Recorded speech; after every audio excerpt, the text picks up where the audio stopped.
Welcome to the Virgo Verdict. I am Sherrod Cohen. And I am Miss Tracy Ricks. People call me T Ricks. People call me beautiful.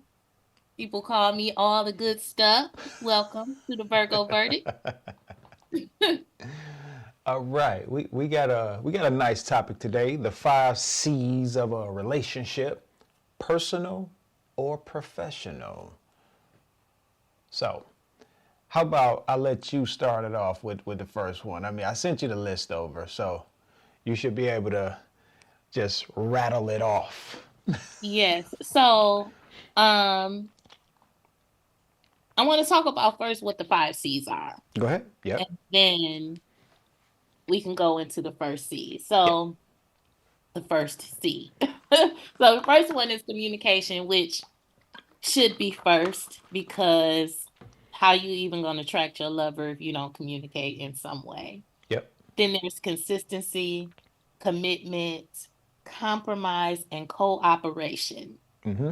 Yes, ma'am. So, the reason why I think communication is important because really the percentage of us walking around here as psychics is like less than 1%. Okay. Right. So the only way that your partner, be it a platonic relationship or a romantic relationship, the only way they're going to know what's going on is if you communicate. But there is a difference between communicating and communicating effectively. So you have to ask yourself, just as a person, as a human being, the ways in which you communicate. How do you communicate? Do you communicate? Do you communicate? What is the word that I'm trying to say? Effectively, Effectively. because some people think just because they're saying words that they're communicating, and you are communicating something, but it might not be effectively for what you and your partner have going on. Okay. Um, because when I was in a relationship, I had a partner who communicated all the time, but he was not an effective communicator, nor was he a good listener. Because, when I speak, I mean everything that I say. Okay. The words that come out of my mouth are intentional. You're not wasting any verbiage. No. And people will read into what you say, but that's a them problem though. Right. If I'm telling you flat out, like if I say I don't like you, that's it.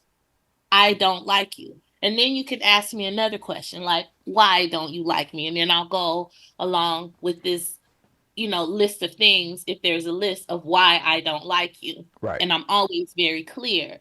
But there are people in the world who will read into what you say. They'll so-called read between the lines and then make shit up and then turn your own words against you. That Right. there are people in the world who do that. But that's not effective communication. That's not an effective way. That's not effectively receiving information from the other person. And I also think that one of the main pillars of communicating is honesty. You have to be clear, you have to be honest. And when you are communicating, when I'm communicating, I'm not responsible for other people's feelings when I'm communicating. I am responsible for how, the manner in which I communicate, getting my point across clearly, concisely, and in a manner that's not rude or debasing or degrading. Right. So tell me your take on that, on communication as a basis for relationship. And see, I agree with you, but I differentiate between talking and communicating. When Hmm. you realize what talking is, because you never heard anybody say, I'm over communicating, but people try to over talk one another, right? Yeah. So Yeah. talking, when you're talking with someone, a lot of times talking is just you guys trying to prove who's right and who's wrong. That's what it is. Nobody's listening. It's just back and forth dialogue. That's all it is. Nobody's listening. It's basically emotional and the whole nine. But when you communicate, you're not communicating to solve who's right or wrong. You're just trying to solve the issue. And with Right. communication, listening is a part of communication. Listening is not Yes. a part of talking. You know what I'm saying? Or when you're listening to respond, right? And And I communication. think most people do that. Oh yeah. Most people listen to respond to see where in the conversation they can just jump in. They ain't even really heard you. No. And then and in doing that, they're waiting to see where I can deflect off of some things, right? You know, Yes. see I looked at the definition of communication, it says communication is the sending and receiving of information, but it's also you receive when you're sending and receiving information, you have to there's a certain way you have to listen to that information in order to send the Hmm. correct information back. When you're Hmm. talking, you just send what you feel is the best, Hmm. information back. So I could say, hey, Tracy, you really hurt my feelings yesterday, and I'm trying to come to you. But what you did, look, hold on, we can get to me later. I'm just saying what Hmm. you did to me at this moment. And when people Right. communicate, they don't hear the other side of the story. Hmm. So, And I think that because I've also had that experience that you just pointed out, and I think that it's important too when your partner comes to you and tells you, "Well, babe, you said this and this is how it made me feel." I think it's important for your partner to validate those feelings, acknowledge those feelings as valid, and then um empathetic listening. yeah, empathetic listening and position themselves to make amends or see where they have erred. Okay. So I think that when you're in relationship, you have to be open to hearing the things about yourself that you're not used to hearing, Right. because we don't see ourselves from certain perspectives. We're in a relationship, we can't see ourselves from the other person's viewpoint. Right. So I might not know how my behavior or how my words are affecting my partner unless they tell me. Mm-hmm. And then when they tell me, I have to be open to listening, and then I have to take some corrective action, Correct. because for me the goal isn't being right. The goal is keeping peace, and also I want to make my partner happy. Mm-hmm. If my goal isn't making my partner happy, they should not be my partner. Yeah. So when we're talking, I'm listening because my goal is to make you happy. I'm not here to be the point of your misery at all. I'm not here to make you feel anything opposite of peace, love, joy, bliss, all of that stuff.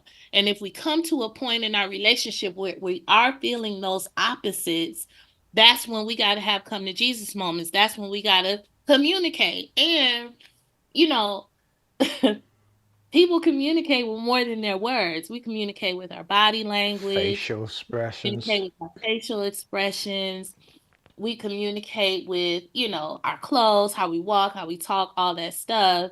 And so I used to be big on silent treatment. That was how I And you know that was what? how I would I the let my silent lovers know treatment, that I had a problem. the silent treatment, in my opinion, is worse than arguing. It is, and it's an effective way to drive a wedge between you and your partner. Because if your partner is petty, if your partner is an asshole, y'all gonna go about the day and not talk to ain't nobody talking to nobody. Oh, you ain't talking to me? Well, I ain't talking to your ass. Then we gonna be two motherfuckers around here just not Yeah. talking.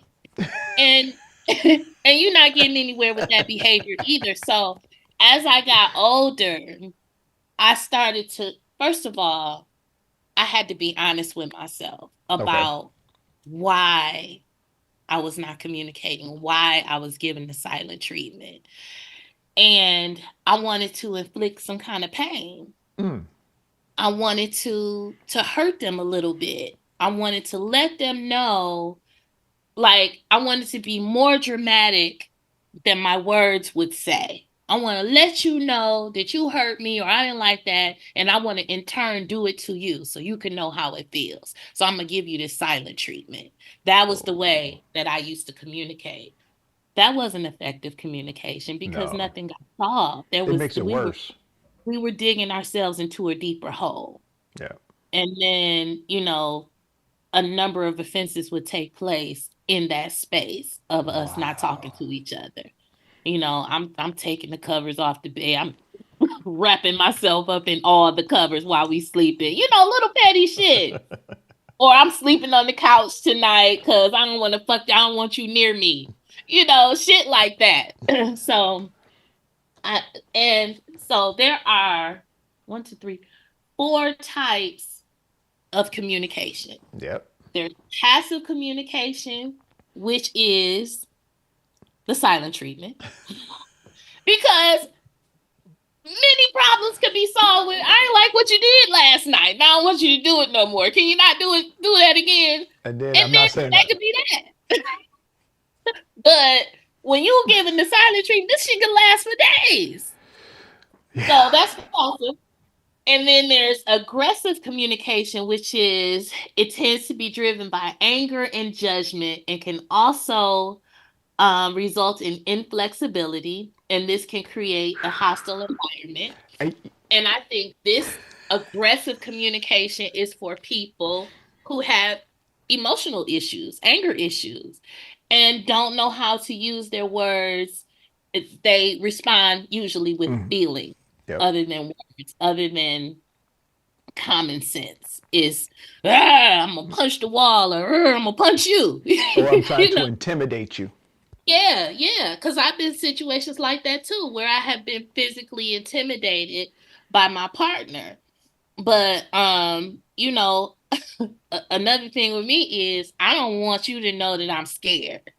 So you ain't finna raise your voice at me, nigga. You better calm down. That would be my response. Like, you're not finna do that to me. Even though I would be in myself terrified, like, oh, I hope Right, this nigga right. don't hit me. And then there's passive aggressive communication, which is weird to me. So you don't directly communicate your feelings, but you hold on to negative emotions and let those affect your actions. This can cause confusion and resentment. I think out of all the ways to communicate, passive aggressive communication is my very least favorite. Like, so, See, passive aggressive communication is a person can attack you but not attack you. It's like one of those, I'm going to say little things to you, mhm, but I'm going to play the victim at the same time, at the same time, you because you know. hurt me. And then the last one is assertive communication, and this is my preference. Assertive communication is confident but also respectful of others' thoughts and feelings. Assertive communication creates space for honest conversations and promotes healthy connections between individuals. However, if I'm an assertive communicator and you are any of the other communicators, Hmm. we're going to be out of balance. Right, right. Because if I'm assertive and you're passive or passive, you might mistake my assertion for something other than what it is. Because it says assertive communication is confident and respectful of others' thoughts and feelings. Assertive communication creates space for honest conversation. But if you're in a relationship involved with someone who is a passive communicator, an Hmm. aggressive communicator, or a passive aggressive communicator, how much of an honest conversation can I then have if my partner's way of communicating differs from mine? In a major If way, I'm though. In a assertive, major way. yeah, and also we have to also think about the different types of psychological and emotional barriers to assertive communication. If I'm in a relationship with a narcissist, I don't care how assertive my communication is, even though I'm attempting to be respectful and loving in communicating what I think and feel, a narcissist will always view that as an attack. Yep. Because they're always They the will victim. also, yeah, they're always the victim. Or if someone is ego-centered, there will always be the victim. So, how then do you get through and you love this person, but relationships take much more than love. Yeah. Love is a very small piece of making a relationship work. I have been in relationships where I have loved the person, but I recognize that we can't be together because we're not compatible. We don't work. I love you, but I love me more. Right. So, I'm gonna go ahead and dip. But what if you're in a situation where you don't want to dip? You're an assertive communicator. Your partner is not a good communicator at all. Um, and let's say 80% of the time y'all work. Everything's great. But the 20% of the time you have communication barriers and that 20% is heavy and dark. What do you do about that? How do you resolve that? Like, is it counseling? Is it therapy? Is it, and I know I'm talking a lot, No, no, go ahead. Go ahead. No. but I also think that when you come into relationships, whether it be professional or personal relationships, every person is obligated to do their own self work first. Like, whenever somebody shows interest in me and I consider dating this person, I rarely ever think about, well, my first thought isn't what they can do for me. My Whoa. first thought is You about always, you about to have what am somebody I some people contributing mad to at them? you. They about to be mad at me. Yeah, yeah. Because but you but supposed I to be thought like, that what everybody can did you that. do for me? 'Cause but see, Sherrod, this goes into my life purpose here. Okay. So my life purpose here is changing the world with love. That is my job. That is the only reason I am here, right? Okay. Okay. So when I get into romantic relationships or any relationship, it's always from that perspective. I love. So that means you've come into my life for me to give you something. So my forethought is always, what am I bringing to this person? What am I giving this person? And I did a video on TikTok the other day because I was thinking, we make these lists of people that we want to be with, and we put down, oh, I wanted to be XYZ. I wanted to check all the boxes. But are you yourself checking the boxes? Are you the person that you're asking for? If you walked into your life right now, would you keep you? Are you a positive contributor or are you a crazy maker? Are you a negative individual? Do you incite other people's pain bodies? Like, what are you really bringing Right. to Right. this Right. person's life? And I always want to bring love. I always want to make your life better. Like, if you are in my life, I am here to make your life better. I'm not here to fuck you up in any kind of way. And there are people in the world like that will come into your life just to fuck you up. No doubt. I know that's me. Um, but so when I get into relationships, I communicate this. I literally say, I'm on the job right now. My job is changing the world with love, and I'm starting with you. And so I feel like when I get into relationships, if some shit go wrong, it ain't because of me. It's not because of me because I'm an assertive communicator. Okay. And I'm not perfect by any means, by any stretch, but I'm an assertive communicator. I say what I think and I say what I feel when it needs to be said. I'm not, and I used to harbor, you know, ill ill intentions or ill will, and I used to be resentful and hold on to shit. But I don't do that anymore because it's not healthy for me. Right.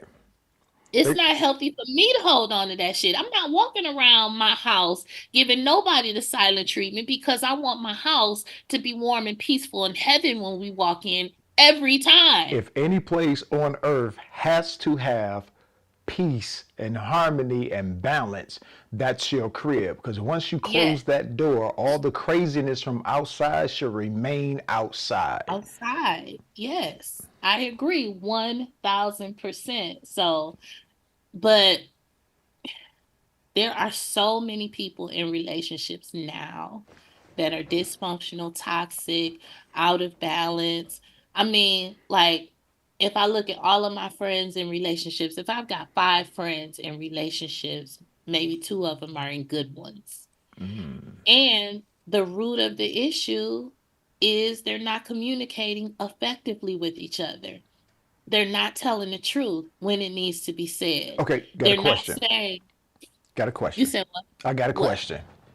Okay. Okay, now, do you think the problem with those relationships are just the simple fact that it started off wrong in the first place with not maybe even being attracted to physically, mentally, and spiritually to a person, but it's just either maybe financially or it may be just a physical. It's not something that they're really seeing in the long term, but just get caught up in. I don't think relationships start out like that. So, I think that something happens okay, that the couple isn't prepared for. And when you are not an effective communicator, that thing can fuck your relationship up. oh yeah, So so I've had friends that I've had for 30 years. Well, shit, my entire adult life. And I've had friends that people who have come into my life who I have had fallings out with. And those people historically have been people who are not effective communicators, who don't know how to communicate what they think and how they feel. So me and my best friend have I'm fortunate because me and my best friend have a great relationship. If she does anything to offend me, I can call her and tell her what she has done to offend me. And she won't be offended that I was offended that she offended me. right, She's right, going to be like, damn, TT, my bad. I didn't mean to. Or she can be like, no, this is what I meant by that. If the misunderstanding was on me. right. But she and I have both done our self work though. I remember when it happened. Um because in my, we was all fools in our 20s. Except I And then wasn't. I ain't gonna. But go ahead. No, no, go ahead. you I weren't mean, no fool in your 20s. no, no. But I'm glad you admitting that you were. Man, I was grounded like a mug. But go ahead. Ah, y'all, he's just lying. That is satire. Do you hear me? So but there we had come to a place in our lives where our lives needed to change and we recognized that we were the only people that could do that. And so coming to that realization means that there is work that needs to be done. Okay. So I went about the business and she went about the business and we did this whole self-work spiritual journey thing separately but at the same time. So that thing right there, because and the work never stops. It's just that I'm on another leg of my journey now. So, um, we did the work. So that's what makes us compatible. That's what makes our relationship work because there is nothing I cannot say to my best friend. And there is nothing that my best friend can't say to me. If we were to ever fall out, it would have to be some egregious thing, something that I never expected her to do, or something that she never expected me to do for us to fall out. Okay. Because we have communication at the root and we have love at the core. So I don't foresee anything happening, but shit happens all the time. You never know. But right now, because we are wholesome individuals, because we are righteous, because we work on ourselves every day and because we are honest, first with ourselves and then with others, it makes us effective and assertive communicators, and it makes us have great relationships, not just with each other, but with other people. Okay. Now, the problem has come in when I have tried to invite other people into my life who are not doing the self work. Because when people who are not doing self work, they don't understand people who have, and they don't believe you. They don't believe that people like me exist. Like, you can't be peaceful all the damn time. You can't be this mature. You can't be this grown up. You lying. I've literally had men I've been in relationships with me tell me I wasn't being real because I'm this. But this, who I am, is foreign to them. They've not gone on a spiritual journey. They've not taken their own personal inventory. So for them, being this, being balanced, being an assertive communicator, that's not real. Nobody does that. So it's hard for somebody like me, peaceful communicator, all that stuff, to be in a relationship with somebody like that. Because people like that pick fights with people like me. And I'd be like, well, goddamn, I can't motherfucking win. For real, Sherrod, it's hard.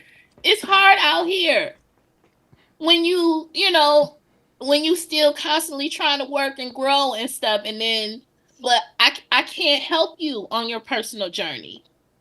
I mean, I can't help you grow. and see, I you can't. say it's hard out here for somebody that want peace, right? Hmm. But it's also hard out here for a pimp.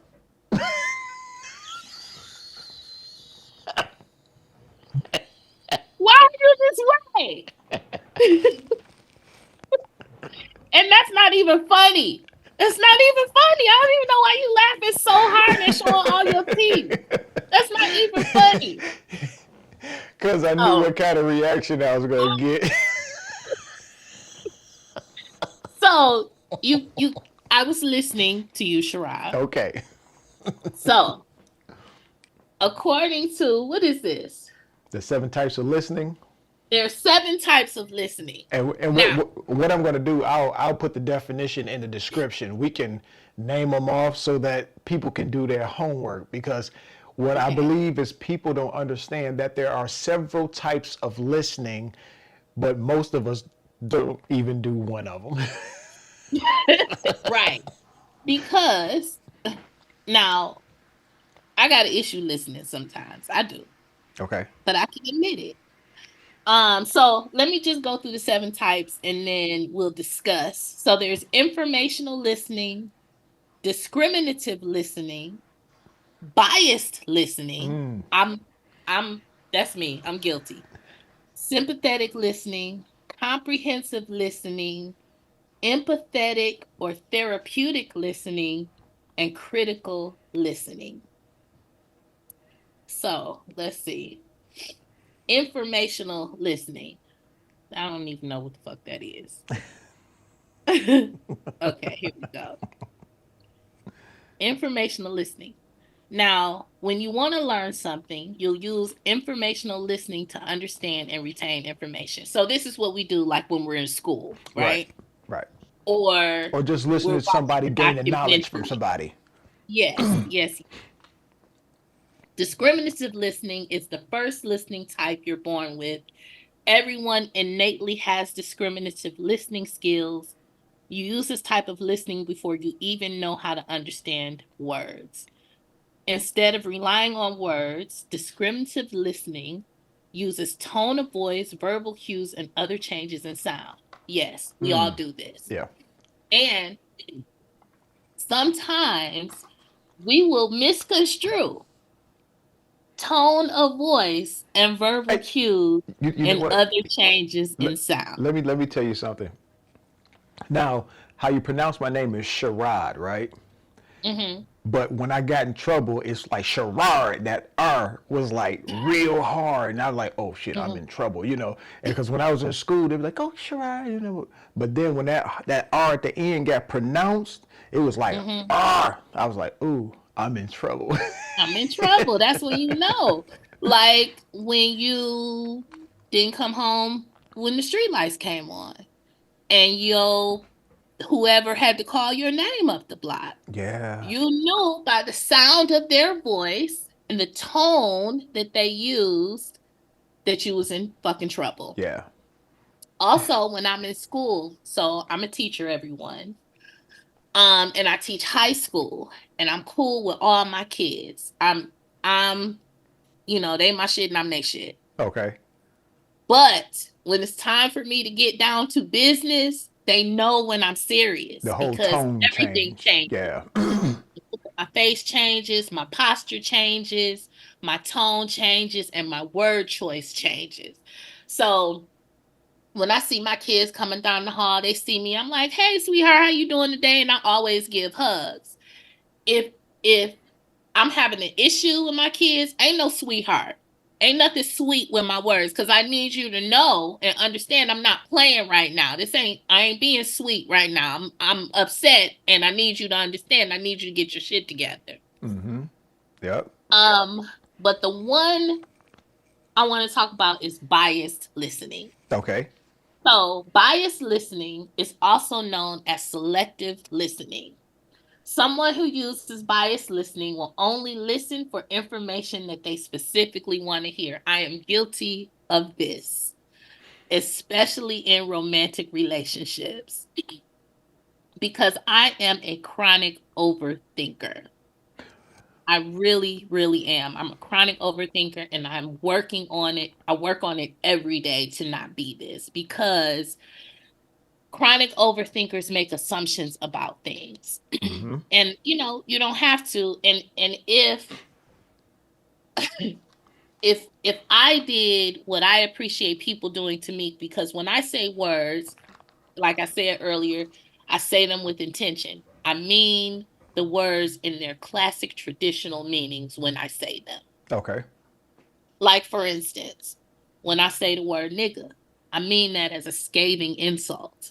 Like, because it is a scathing insult. Mm-hmm. But, in our communities, it might be a A term of term of endearment. endearment. But when I use it, I mean it as a scathing insult. So if I call somebody a nigga, I mean it, and I done basically called you the lowest, worst of the worst. Mm-hmm. Um, so for me, because I know I'm a chronic overthinker, it forces me then into biased listening or selective listening. Like if I'm talking to my boyfriend and he says, I like that catfish you made, but I like perch better. I like when you made the perch better. Oh, this nigga saying I can't cook. Like he don't like when I fry fish. I'm turning it into I'm making it personal. Mm-hmm. And it's not personal. He just like the other fish better. It don't have nothing to do with me. It's But his preference and my it's preference. his preference. That's just like But that's just like I done overthought. when y'all women say, "Nigga, please, you work for UPS," stuff like that. I want you to turn your corny meter down. Turn it off. Turn it, just don't even. And I cannot believe that you be over there cracking up and don't be funny. Like, no, stop it. And you still laughing. I'm Let me going. Hey, you know what? My grandfather said, "As long as you laugh at your jokes, you don't need an audience." So, I guess he's right. I guess he's right. okay. What's Okay, next? so there is an example Okay. of biased or selective listening.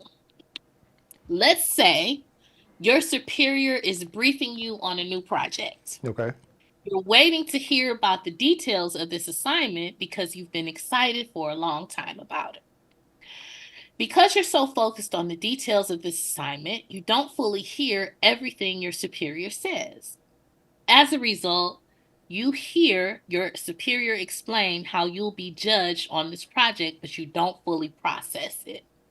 Because you don't have this information, you may not perform as well as you could have if you had understood all the details. But, and also, too, I think that selective listening is a thing now because most people now are used to instant gratification. Yeah. Everything's got to be quick, quick, Yep. quick. With the advent of social media has um pervasively affected our lives in such a way that we don't even realize it Yeah. sometimes. And one of the things is this instant gratification. Everything happens so fast. We're walking around with computers in our hand. And we could just, remember we had whole volumes of encyclopedias that we had to, You know what? Remember the encyclopedia that they would come to your house and sell with all the yes, volumes and things of that and yep, ebony books? Now, at my mom's house, got all of those books. yep, And what's ashamed is most of these children don't know anything about the Dewey Decimal System, nope, none of that stuff. So, nope. They but don't know how to use a it's library because microfiche, everything is at your fingertips. instant And gratification. right. And so I think that is also a promoter of selective listening because people want everything so fast and they like, just give The me the cliff tidbit. notes. Yes, give me the Yeah, cliff give me the notes. cliff note because you talking too much. Say less. People be like, you ain't got to talk me to death. And they right. Or they And always so, go, okay, yep, yep, I got it, yep, yep, yeah, yep. okay, And they okay, don't okay. be having it. And they don't have none of it. And they don't be having it. There's sympathetic listening. I think we all do that. Well, if you're a sociopath, you're not About doing to that. say, But yeah, yeah, if you care, if you are a compassionate individual, if you're tuned in with other, human beings, then of course, hopefully, you're doing some sympathetic listening, which is listening driven by emotion. right, And then comprehensive listening, we do that every day. Hopefully, if we have the mental and what do they call it? Cognitive capacity to do so. yeah, Uh, Comprehensive listening, like you talking to me, and the comprehensive listening means that I simply understand what you're saying. yep. Now, I may not respond like I understand, but So you want to play generally, like you done? yeah, most people do that though. Yeah. A lot of people do that. It's not a lot of because common sense ain't so common these It's not days. common. No, it is not. So, yeah. So, okay, the other C's. So, there's communication, and part of communicating is active listening. Sometimes we're not so active when we're listening. No. Um, Consistency. Consistent. So, in business, you have to be consistent. Like business owners have a relationship with their clientele. When your clientele comes to your business, they expect a certain thing. So Certain if let's ways say all the time. Yeah. right, let's say you run a business and your business is you make the best, I don't know, gumbo in the land, right? And I came and got a cup of gumbo from you on last Saturday. And now it's Saturday again. I'm going back because my homeboy got the best gumbo. And then I get there and the gumbo ain't the same. Yep. I'm highly disappointed. I'm pissed. And you done potentially lost a customer. That means our relationship has severed. And it's the same thing with romantic relationships. It's the same thing with parent-child relationships. It's the same thing with sibling relationships. You got to be consistent. Don't nobody want no funny acting ass friend. For real. Right. Don't nobody, and like if you a parent, one day you buy me stuff I need and then the next week I get nothing. Like, come Yeah. on now. You got to, there's consistency. And then romantic relationships. What happens a lot of times, and I have had this experience too, with men, they'll take out, they'll do all the things in the beginning. all the things, flowers, kisses in the morning, walk you to your car when you're getting ready to leave for work, Hmm. going to put gas and doing all the stuff. 6 months down the line, to start weaning off. And it's like, nah, you gotta keep doing that. Everything you did to get me, you have to do to keep me. Remember, And it the same says, thing, remember what they what you say? said was, what it was you did to get her? Brother, you got to keep doing those things to keep her. And Yes, that's when you realize when something is not a person's way of yes, life. Because when something is just regular for a person to do, it doesn't it, stop. it doesn't. So, When they're acting, it stops because they get tired of it because they're not used to. My friend Scheherazade says all the time, um, how people show up anywhere is how they will show up everywhere eventually. mm, So if you're not the flower getting, gas putting, don't oil do it. changing type of guy, don't do it. Yeah. I want you to show up as you. First of all, don't show up as a person you think I would appreciate. Show up as you so I can determine who I'm going to be in this relationship with, so I can see who you are, so I can make an intelligent choice. Right. And if you're being honest about you, you don't have to worry about consistency because it's not anything you have to try at. You're just being It's you. and consistency is one of, like you say, it's one of those innate characteristics that a person should have when they are being authentic, when they're being who they Absolutely. are. Like I ain't, Yeah. all these women talking about they won't go to the Cheesecake Factory. I ain't trying to take you there. We going to Coney because that's and if you real good, you'll get some cheese on the chili fries, right? Cause I ain't trying to spend no hella lot of money for some stuff you gonna shit out anyway.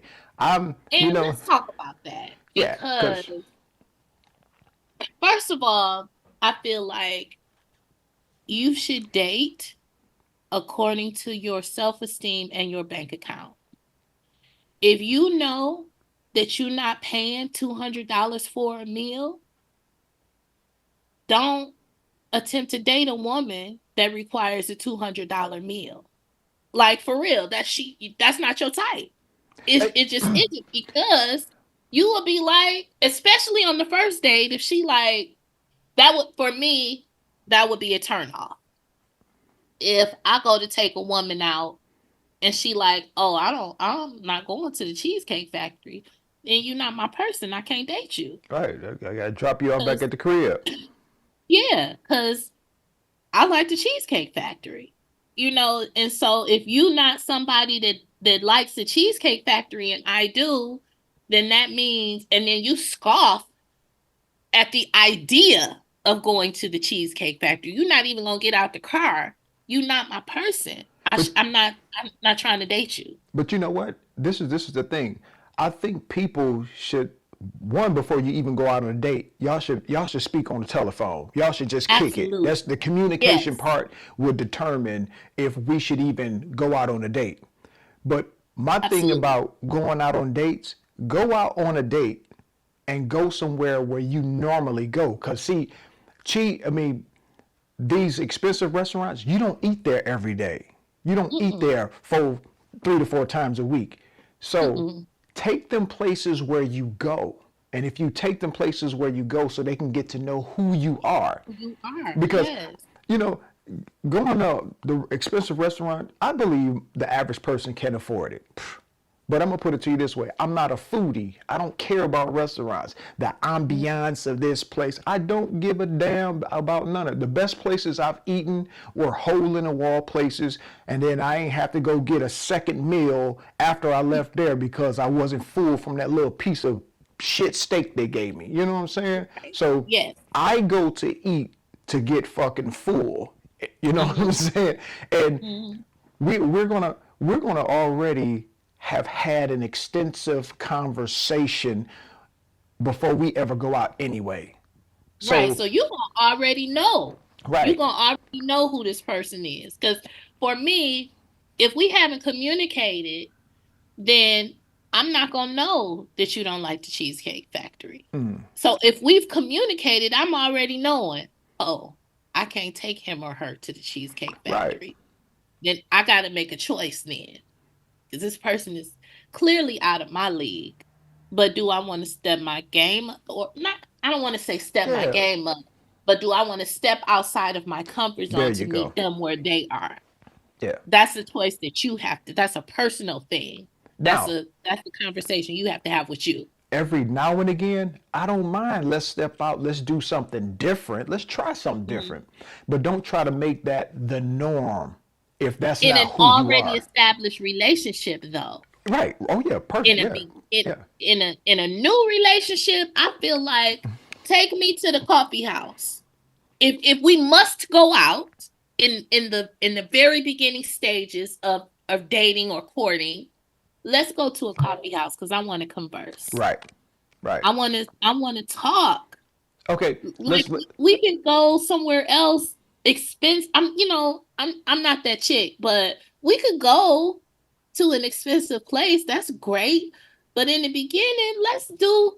I want to get to know you, and I want you to get to know Right. me. Now, you know the whole Simone Biles things, right? Yeah, you heard that? Hmm. Okay. Hmm. We could talk about it in depth later, but their first date was to go get some cookies and ice cream or milk or something like that. They're wealthy, both of them. Hmm. And it's funny that people that don't have a I don't fraction have of a their job. money require more than what they do. Yeah, I don't require that. Like a man taking me to an expensive restaurant isn't telling for me. It just lets me know, okay, he can pay the bill, but that doesn't do anything for me as far as how I view him as an individual. Right. It doesn't. What does it for me is what comes out of his mouth and what is followed up by action. Damn, Okay. Okay. lose that. So, because you can't just talk me to death, you got to follow it up with some action. You really, really do. Like, we ain't got to do all that talking. Let's do some doing. Yeah. Let's do It's some about doing. executing. It is. It is about executing um and I want you to be consistent. If you're not gonna be consistent, that's the best way to lose me as a partner in anything in business or in pleasure. That's the best way to lose me because if I have to question anything, that means you're not my person. We can't Right. we can't move Right. any further. Okay, next is commitment. We grown, Sherrod. We super grown here, right? So I feel like any agreements, because it says it's a commitment is something pledged. We've made a pledge Yep. to each other. Yep. So we Mutual grown. agreement. Yep. That means that you and I can customize our relationship into anything we want it to be. Yep. And if I am in agreement and you are in agreement and we shake on it or do whatever on it, then that's what it is. Right. And if either of us violates or does something opposite of what we've agreed on, that's considered a violation. That's a violation. If we've made a commitment, if we've made this pledge to one another, if one of us decides, oh, I've changed my mind on a thing, I Communicate. feel like your partner needs to be the second person to know. Yeah. If you come to the place where this piece of our pledge doesn't quite work for me anymore, Yep. then if I love and respect you at all, I'm obligated to tell you that. What I'm gonna be to change my mind and then leave you to figure it out without letting you know? That's some fucked up shit. It is. Try. You know it is. That's some fucked up shit. So let's say you didn't agree to be in a poly relationship with your mate. Okay. And it's working for whatever however long, but then you decide, no, this ain't really working for me. I don't want to do this no more. And the idea of your partner now seeing someone else, it makes you feel away. It bothers you. Right. You keep harboring those negative ill feelings and not tell your partner. You're sitting over there disgruntled. Yeah, as fuck because you don't want to say something. No, Right. just because the agreement has changed or the feelings about the agreement has changed, just because your pledge has changed, it doesn't mean that our relationship itself has to like falter. Dissolve. Yeah, right. It just means that we have to come up with another pledge. We have to come up with another thing. If me and you are still agreeing to be together, Hmm. then we have to come up with another thing that makes us work as a couple. Right. And once we both agree upon it, that's what it is. And then when you leave out of the house, I'm trusting you to uphold your part of our commitment. Hmm. And when I leave out of the house, you're trusting me to uphold my part of the commitment. But that in no way means that I have ownership over you. That's true. That is true. It doesn't mean it just means that we have made this bond and this commitment to each other with regard to our relationship. But as a person, I don't expect that you don't won't find other women attractive. Oh yeah, right. Right. I don't expect that you won't look at a big booty when it walk past. Oh yeah, most definitely. Because I'm looking. I'm looking. You know what I mean? I'm looking. I'm not, and I'm not trying to pick up no phone and look through the. No, if I got to do that, we got to break up. Cause see, it's like as I'm sitting here and the big butt was to walk by and be like, And most people, hell, I'll be looking at big booties, and I don't even like women like that. But I'm attracted to big booties. I can't help it. I be like, looking. damn, is that? Yeah, I be like she got a big one. And the other thing is, I want to be in the kind of relationship where if we walk in, let's see, we on a date, and a lady with a big booty walk past, and we both happen to look at her big booty. We could be like, damn, she had a big old ass. You know what I mean? I want to be in the kind of relationship where Yeah. I could talk like that to my man. Just be Because open. I feel like if you're in a relationship, you should be in a relationship with someone that is your friend first. Hmm. And Okay. because I need to come home and talk to my homeboy. And I need my homeboy to come home and talk to his homegirl. I need us. Because we're going to be spending a whole lot of fucking time together. Right. Why we just can't be cool, too? We Right. got to like each other and love each other. What's the homie I lover can't friend? spend time with you if you ain't my homie. Like, I can't. Right. For And what? and but see that's what I think. A lot of times the people are not looking into relationships as having this homie, this lover, this friend. They're looking at it in a possessive type of deal, right? You know, I've often told young men, whoever's listening, is that when you get a woman, you got to realize she's a person, not a possession, right? So if she Mhm. gets up and decides to do whatever it is she's going to do with her body, bruh, you got two things you could do. Forgive her and leave, forgive her and stay. But you got to forgive her because the forgiveness is for yourself. Don't stress yourself Mhm. out. But Mhm. we get to this possessive. As soon as we say, hey, we're in a committed relationship. Before relationships start, like get real serious, before those I love you words come in, Mhm. we kick it, we laugh, we joke, we talk about everything. Right. Remember Music Soul Child just said, I just want my friend back? Mhm. You know, it's one of those deals. It's like people change and become really super possessive because now we're in a relationship. No, we Yep. should, now that we're in a relationship, we should be even cooler than ever before.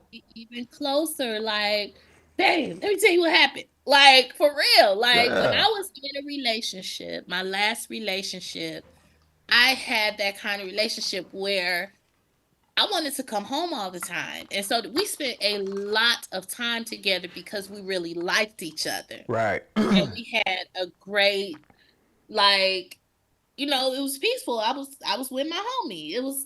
That was my homeboy. So I think those are for me anyway, that's the ideal kind of Right. relationship. Right. You can be in love with your best friend and you can have a slumber party every night with your best friend. That's a good way So to the look at last that. one, Yeah. That's yeah, and smooth. it is. It's you having a slumber party with your bestie. So the last Hold one, on. Now that last one, this last one is like $1 trillion word because so many folks are selfish. Okay. Last one, drum roll, please. Compromise. Ah, I don't Come. think everybody knows how to do that though. No. Because again, it goes back to you doing your self work. If you have done the self work, it's one thing to be selfish, because I don't think selfishness is necessarily a bad thing. But there's another thing, it's a whole other thing to be self-centered. When you are self-centered, you don't have room for anyone else. It's Nope. all about you. Me, me, me, me, me. Me, me, me, me. And most self-centered people are takers. All they do is take, and they do Yeah. very little giving. I think in every relationship you will ever have in your life, you will have to compromise, or all of your relationships will be unsuccessful. Funny thing. The funny thing is when I hear, folks say, I'm not settling. Shorty, brother, whoever, everybody settles. Everybody settles. Because Everybody. trust me, when a woman says, I'm attracted to you, like me personally, when they say I'm attracted to you, I know I don't check all the boxes. I'm Mhm. not over 6 feet. I don't have millions in my bank account, and I don't celebrate Christmas, none of the holidays, none of that shit. So there's going to be some compromise that she has to make. And when I see the majority of women, I don't care how aesthetically pleasing she is, I know that she does not have all that I truly want. So we got to compromise. Some things you got to have your deal breakers. Some things are just quirks and things that you can overlook. Like, yeah, she leaves her shoes in the middle of the floor. That, yeah, I just pick them up and move them. It's a small thing, It's yeah, it's but what she do. yeah, that's just what she does. So I'm cool with that. Now, I don't like smokers. Because you couldn't smoke in my house, you know, Hmm. and it's like, where you got to go? Well, first of all, we probably wouldn't be together if you smoked, and if Cigarettes anything, or weed, huh? or cigarettes or Man, weed, all of it, man. I all of can't it. I can't do it, man. I can't do it. It's like go take your ass outside, man. Go on outside. That's hilarious. But I ain't gonna lie to you. I'd rather smell weed than cigarettes or cigars. I understand. I understand. I yeah, I'm big on compromise because, and I say this always, and I stand by this. I said what I said. It is not me against you, it is us against the problem. So if we have to compromise in any situation, I am willing to do that. If I ever get to a place where I'm unwilling to compromise, that means I don't want to be with you. Yep, that's a I good way mean, to put it. that's it. That's a good way to put it. I don't really like you like that. Or your request is so fucking unreasonable Oh yeah, not yeah. That's that I that's can't compromise. yeah. That's a good way to look at it. Be like, what the hell? What the hell, no, bro? I can't. I can't. But I think, I think if you go into a relationship with the objective being, um, us against the problem, let's attack the problem and find a solution for the problem. Right, right. And the solution is always a compromise. And the thing is, though, I'm not going to be the only person compromising. We're, there has to be some reciprocity. You have to compromise on some things too. I'm not going to be always the person backing down, though. Right, I'm right. not going to be the only person in the relationship with the understanding that it's us against the problem. It's not going to be you against me and the problem. It's It's it us. can't be like that. Yeah. But you know, but people who operate in toxicity and dysfunction, they can't operate in peace. Like people who are used to, because I know you've seen that meme on Facebook where it says people who are raised on love are different than people who are raised on survival. Yep. And this is true, though. Yep. It's a harsh reality. But people who are raised on survival, they don't understand people who are raised on love. They cannot see it from their perspective because they don't believe it. Right. Because They never if experienced you've it. never had a certain experience, then you wouldn't know. Right. Like, I'll say, like, you wouldn't know what chemotherapy is like unless you've had Right. chemotherapy. So those people are the same way. People who don't know love cannot operate from a place of love. So that means that they also cannot operate from a place of compromise. They want you to compromise with them because people who are raised on survival are in a perpetual state of victimhood and they don't even realize it. So there's no way they have the ability to compromise. So those people especially need to do their self-work. And if you don't know where to start with your self-work, start with therapy. Your therapist will tell you, will help you navigate, what you need to navigate through. But no relationship will be successful unless you get you together first. Unless you are willing to compromise, unless you come into a relationship with the understanding that compromising is a component of this relationship, no relationship you're going to be in will ever work. That's true. That is true. And on that note, the I feel last. like I had talked so much No, no, this I out. appreciate this because it's like, give. I wanted you to give your perspective on it. Because Mm, when I was thinking of these things, I was like, wow. And I've been sitting on this for so long, like, but mm, if there was a certain way I wanted to put it out, but mm, I didn't want to give my take on it. mm, Folks hear my take on things all the time, whether they want to or not. It's like this mm. this time it's like, yo, I wanted you to put your stamp on it, and that's why I say, hey, change what you need to change or whatever, because I wanted your view on it. It's the Virgo verdict. You know how we do. Yes. Yes. Yes. So yeah, that's folks, that's the 5 C's, whether y'all like it or not. What we got one more. We got one more. Oh, Cooperation. cooperation. Yes.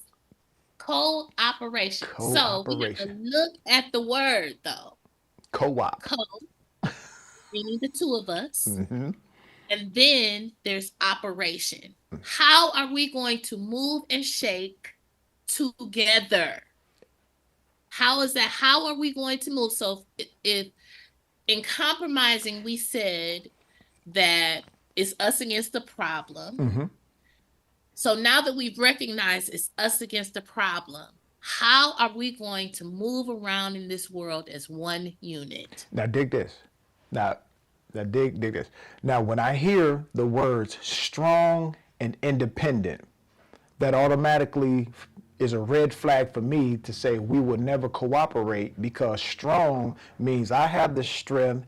Independence means by myself because I can do it by myself. When we cooperate, we're going to work dependently and interdependently, right? Mhm. Sometimes I'm going to depend on you to do some things for me. Sometimes I'm going to, depend on you. But what we do separately is for the whole, and that's interdependently. That's like sprockets in a machine. The gears Mhm. move. They move independently, but it's interdependently because they're moving to make something happen. And that's what I want people to understand. You can be there's no in my estimation, there's no such thing as independence because no one has ever done anything totally by themselves, Mhm. right?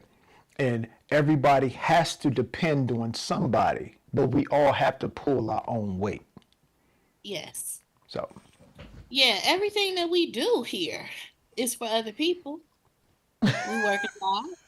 We working a job for somebody else, and they making a product or a service for somebody else. There is nothing that we do here on this earth that is solely just for us. no, Not one thing.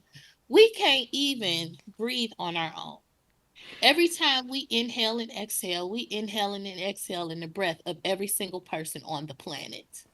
And So, and go and ahead. and we need what they call photosynthesis for us to breathe.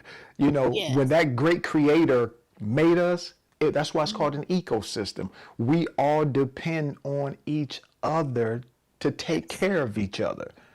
Absolutely. Absolutely. So why would it be any different in a platonic business, personal, professional, romantic relationship? Because we are all microcosms of a macrocosm anyway. Anyway, So why would cooperation not even be one of the major tenets of a relationship? It would have to be just by default.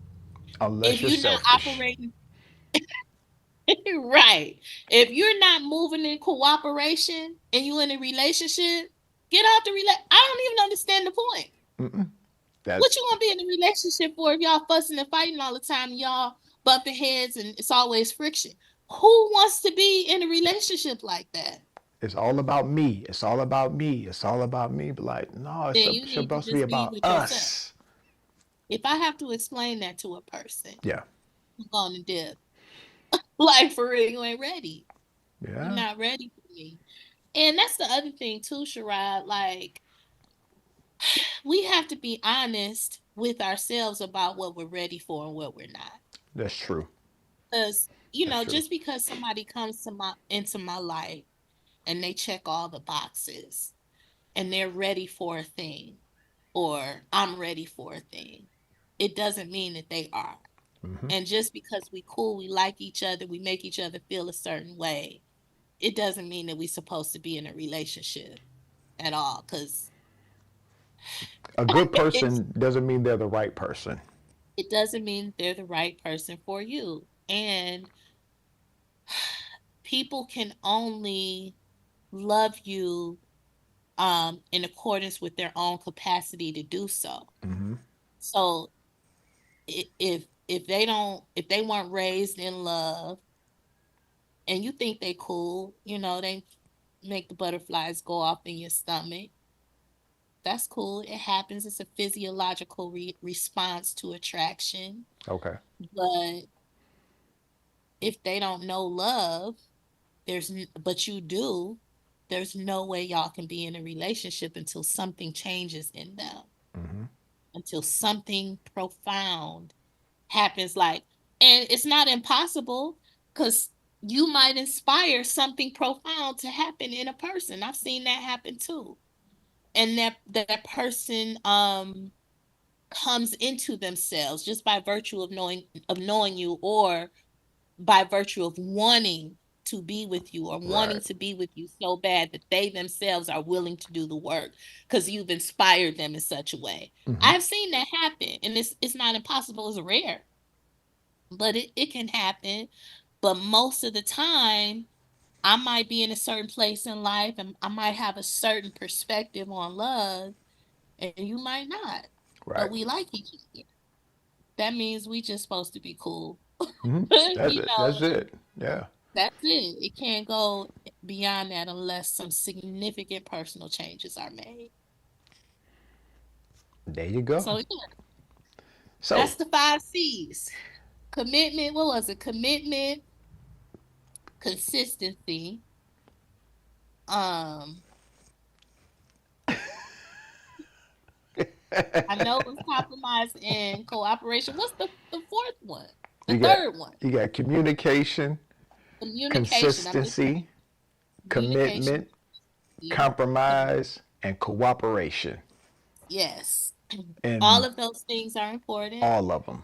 Cannot have a relationship without those things. You cannot have a relationship that is void of any of those Any of them. things. No. All of those things are a requirement in any successful, worthwhile involvement between people. Yes. If you don't have any of those things, it's going to erupt into chaos. It's not going to work. And your relationship is going to be out of balance. What happens when things are out of balance? Shit be fucked up. Yeah. So when I think about a scale, when I think about balance, I think about things on the scale, like, and I also think about, when people say 50, marriage is 50-50, marriage is not that. Marriage is 100-100. That's it. That's the only. It's either Relationship is 100-100. you And already. sometimes I don't have my whole 100. And see, my thing So, is, you either give 100 or you give nothing. Because or 50 you give 50 nothing. is half stepping. Yes. And who's giving 50-50 in relationships for real? Thank you. Like, nobody's giving just split anything down the middle, because there are always going to be times Well, you where get I'm doing more. more than you Yep. or you're doing more than me. There are always going to be those 50 times. 50 is just an arbitrary number that's being It's a thrown stupid about ass on the number. internet. Yes, and I hate the internet sometimes because I was watching a reel, and a guy, there was a hamburger helper and two pieces of white bread on a styrofoam plate. And the poster said, "You come home from a hard day's work and your wife has this waiting for you." And so the person who was stitching it, and they were like, "Well, what would you do if your wife has this waiting on you after a hard day's work?" He was like, "I'm gonna eat that shit." Hell yeah. Because he and he was like, "And I'm gonna make two bread tacos out of that hamburger helper, that shit up. And if we got anything left over, I'm gonna take the rest for lunch." And this is why. Because in relationships, people tend to have entitlement issues. Mm-hmm. Number one. Yep. So he done went out and worked all day. He's supposed to get a steak, a lobster tail, a loaded potato, a salad, um, and a lemonade and water, right? In a bread basket. And that might be cool And I need my feet on rubbed most while I'm days. eating. Rub my feet while I'm Rub my while I'm eating and have my back ready. God damn it. And that might be cool on most days. But on Wednesday night, I may have worked too. You don't know what kind of day the wife had that Right. day. Right. A hamburger helper might have been the only thing she could muster, but it's something. He Hey, ain't come home to nothing. And it might not be like that tomorrow. Tomorrow, we might go back to our regularly scheduled program where you're going to have a steak, a lobster tail, and a loaded baked potato with a salad, a lemonade, and a water, and a hey, bread look, basket. I'm gonna put it to you this way: any woman I've ever dated that has cooked for me, I am the simplest dude to cook for. I just say, don't give me no damn lima beans, meatloaf, shit like, I don't eat pork. So Mhm. it's one of them things. Hey, hamburger helper, man. If I didn't have to cook it, I appreciate it. You see what I'm saying? Mhm. And it's just one of those things where we have gone, like you said, we've let the internet spoil us, and most of us have never even lived a spoiled life before. Right. Like, where's all this entitlement coming from? All you motherfuckers, like, for real, y'all out here living regular, Hold on, degular hold on. ass What's the word? Basic. basic. Like, and they be saying shit like, "Yeah, I pay my own rent, I pay my own car note." Well, goddamn, you're grown. You're an You adult. supposed to. I'm not going to celebrate you for being an adult. For being an adult, doing things you supposed to be doing in adulthood. Like, this is regular shit. Right. You ain't doing nothing special, nigga. We all doing this. We living. So it just pissed me off because people have this entitlement, this expectation from Mm-hmm. relationships. There are men who expect they should get a steak dinner, or whatever the top dinner Right. meal is Hell, after a oxtail with the hard cost of day's them work. joints. Yeah. And they wife working too. Mm-hmm. Like, I'm tired too. I've been outside the house too. Hey, let me break that down real quick, please, because that's the part of compromise that I think a lot of men don't see. See, when your woman works and you work, if you were ever going to say 50-50, and you and I know that's BS, but just to take it for what it is. See, when your woman works, that means you got to help clean. That means you got to help cook. That means you got to help wash dishes. That means you got to help take care of the kids. That means you have to help wash the clothes, fold them, dry them. Brother, you got All to of that. step up into the household too, because this is a team sport. It's a This is not team just sport. you got to whip, hey, you do that, do that, do that, do that. No, you got to step up too, because if what she has to do is help pay the bills too, then brother, you gotta help do the shit around the crib. You do. And that also means, because, people have been tossing around this word submission, and That's a two-way I'm street. cool with it. But there's a lot that comes. It's not a lot. It's actually very simple. But to some people, there's a lot that comes with submission. And if I don't trust your ability to lead us, I can't submit to Well, you. If you I know what? Submission is a two-way street. It We is. We both both submit to we both submitted to the commitment of this relationship, right? yes. So when you say, "Hey," as a man, "Hey, babe, I'm about to go out. I'm about to go hang. Uh, what time you coming in?" You know, we come up with a time that works for both of us.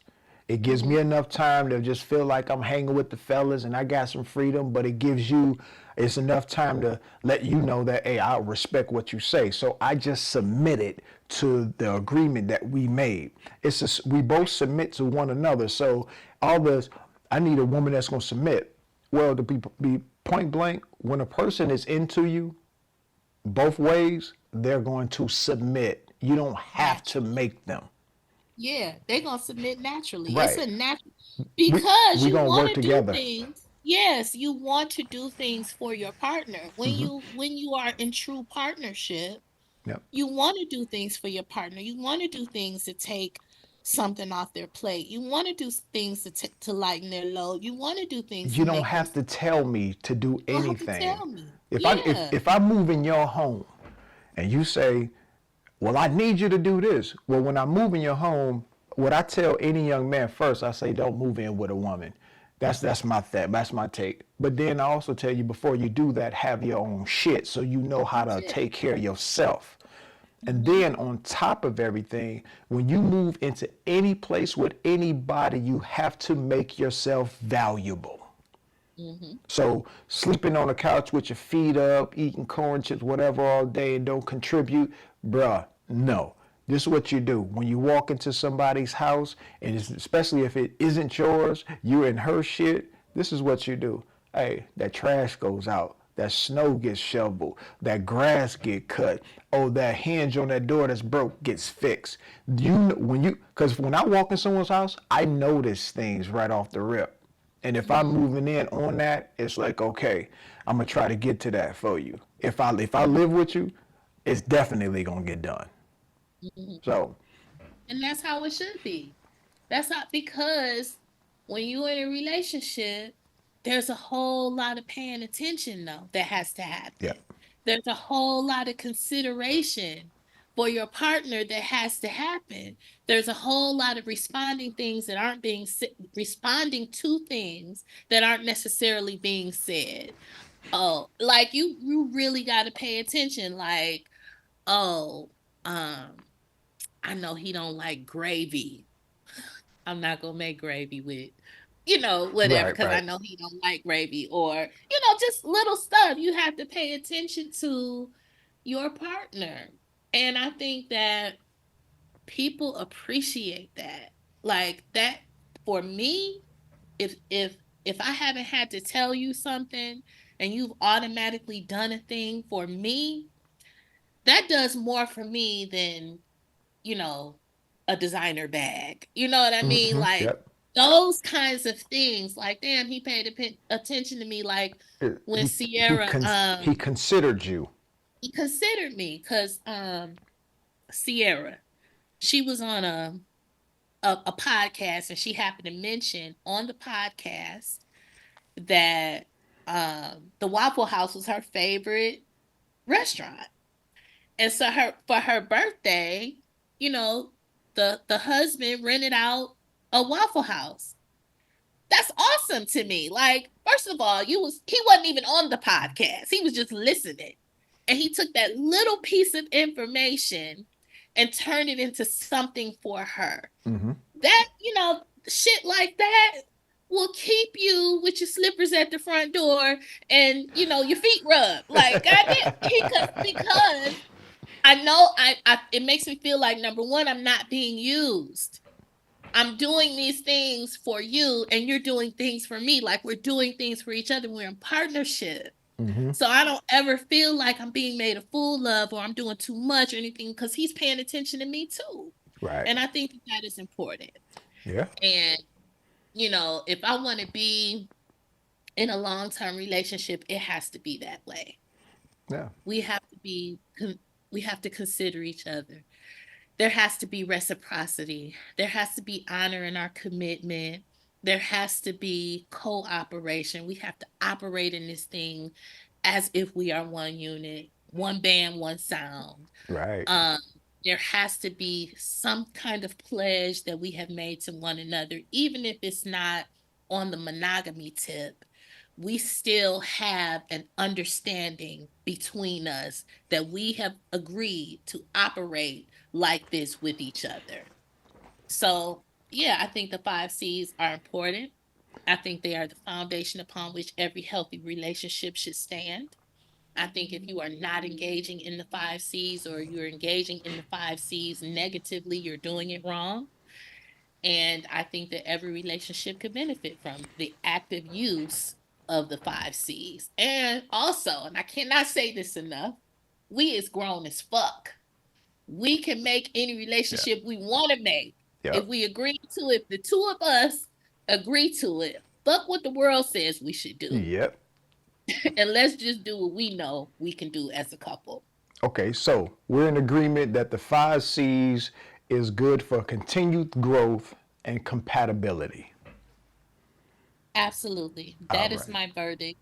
My verdict is, if you don't have the 5 C's going on in your relationship, that your relationship is doomed.